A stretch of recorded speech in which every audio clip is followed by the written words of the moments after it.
Ecco, oggi parliamo di una di quelle piante che sì, si mangiano, ma con cautela, perché non tutte le piante si possono mangiare, come i funghi, molte sono pericolose e di solito quando ci sono le scritture nei libri c'è un accorgimento, la scritta quando ha due nomi, per esempio questa è la Clematis vitalba, diciamo che possiamo vedere il nome Clematis in nero e il nome vitalba in rosso.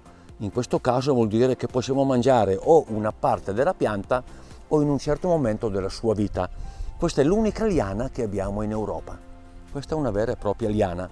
Diciamo che possiamo mangiare la parte superiore, cioè già queste foglie hanno delle tossicità.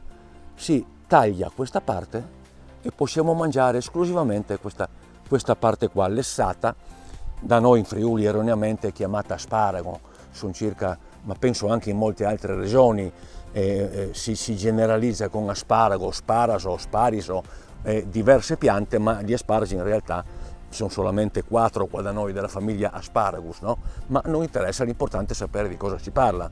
Dunque, dicevo, lessata va benissimo con le uova sode, si può fare sì anche altro, ma la vedo che con questa parvenza di tipo asparago io la definirei più con le uova sode, ecco, proprio come gli asparagi. Difatti si vede questo bellissimo ciuffo, no?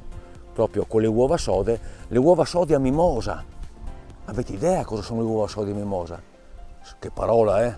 Cioè uno dice uova sode a mimosa, poi mi vanno 3 giorni per fare la ricetta. No, basta fare le uova sode, prendere lo schiacciapatate, pelarle, uova intere, dico io, senza guscio, mi raccomando, lessate, sode, pelate, con lo schiacciapatate schiacciate, dunque esce già bianco e giallo. Sale, pepe, olio e un po' di aceto, aggiungiamo un po' di prezzemolo tritato e abbiamo anche il verde, dunque sembra la mimosa. Queste vengono chiamate uova mimosa.